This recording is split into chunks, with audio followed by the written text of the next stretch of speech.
ଜୟ ଜଗନ୍ନାଥ ସାଙ୍ଗମାନେ ମାଇ କିଚେନ୍ ବାଇ ସୁମିତ୍ରା ଚ୍ୟାନେଲକୁ ଆପଣମାନଙ୍କୁ ବହୁତ ବହୁତ ସ୍ୱାଗତ।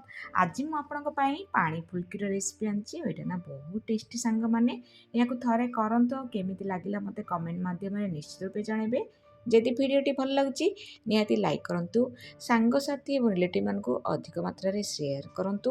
ଯଦି ଚ୍ୟାନେଲକୁ ଏପର୍ଯ୍ୟନ୍ତ ସବସ୍କ୍ରାଇବ୍ କରିନାହାନ୍ତି ତାହେଲେ ସବସ୍କ୍ରାଇବ୍ କରିଦିଅନ୍ତୁ ଏବଂ ସବସ୍କ୍ରାଇବ୍ ବଟନ୍ ପାଖରେ ଥିବା ଛୋଟ ବେଲ୍ ଆଇକନ୍କୁ ପ୍ରେସ୍ କରିଦିଅନ୍ତୁ, ଯାହାଦ୍ୱାରା ମୋର ସବୁ ନୂଆ ଭିଡ଼ିଓର ନୋଟିଫିକେସନ୍ ଆପଣଙ୍କ ପାଖରେ ସର୍ବପ୍ରଥମେ ପହଞ୍ଚିପାରିବ।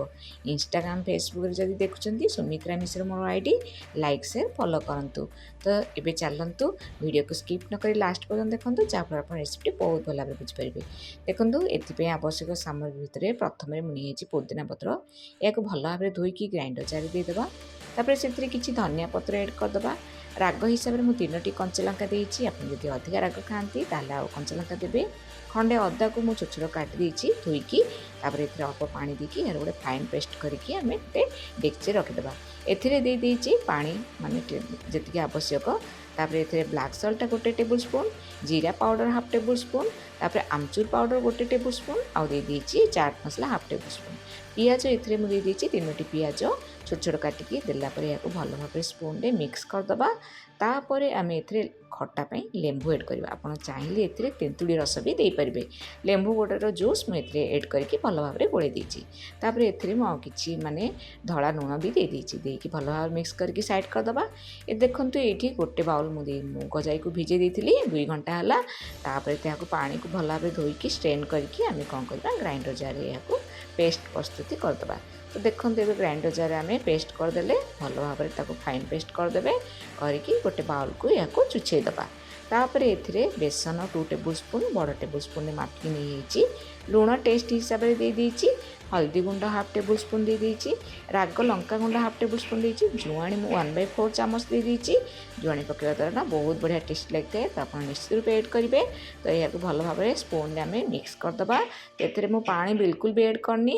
ତ ଦେଖନ୍ତୁ ଏବେ ଭଲ ଭାବରେ ମିକ୍ସ କରିସାରିଲା ପରେ ଆପଣ 10ରୁ 15 ମିନିଟ୍ ଏଭଳି ଭାବରେ ସ୍ପୁନ୍ରେ ଗୋଟେ ଡାଇରେକ୍ସନ୍ରେ ମିକ୍ସ କରିପାରିବେ, ନହେଲେ ହ୍ୟାଣ୍ଡ ହ୍ୱିସ୍କରରେ ମଧ୍ୟ ଆପଣ ମିକ୍ସ କରିପାରିବେ। ତ ଏବେ ଆମେ ଏଥିରେ ଗୋଟେ ପିଞ୍ଚ ହେଲା ଭଳିଆ ଖାଇବା ସୋଡ଼ା ଦେଇଦେବା। ଦେଇସାରିଲା ପରେ ଏହାକୁ ହାତରେ ଭଲ ଭାବରେ ଆମେ କ'ଣ କରିବା ନା ମିକ୍ସ କରିଦେବା। ଆଉ 5ରୁ 7 ମିନିଟ୍ ମିକ୍ସ କଲା ପରେ ଏହାକୁ ଆମେ ଗୋଟେ ସାଇଡ଼୍କୁ ରଖିଦେବା। ଚାଲନ୍ତୁ ଏବେ ଆମେ କଡ଼େଇରେ ତେଲ ଦେଇଦେବା। ତେଲ ଆମର ପୁରା ହାଇ ଫ୍ଲେମ୍ରେ ଗରମ କରିବେ।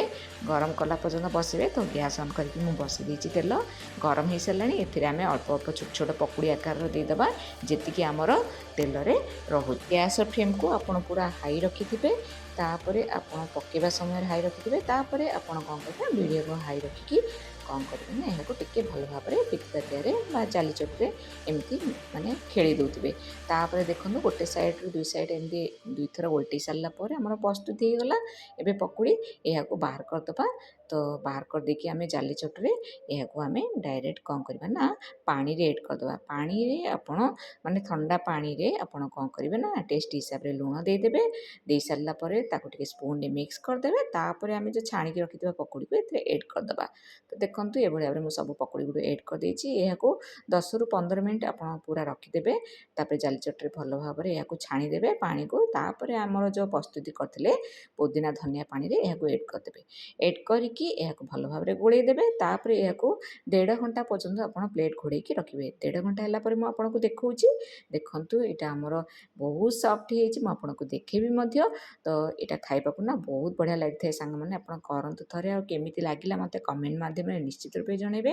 ତ ଚାଲନ୍ତୁ ଆମେ ସର୍ଭିଂ ପ୍ଲେଟ୍କୁ ବାହାର କରିବା।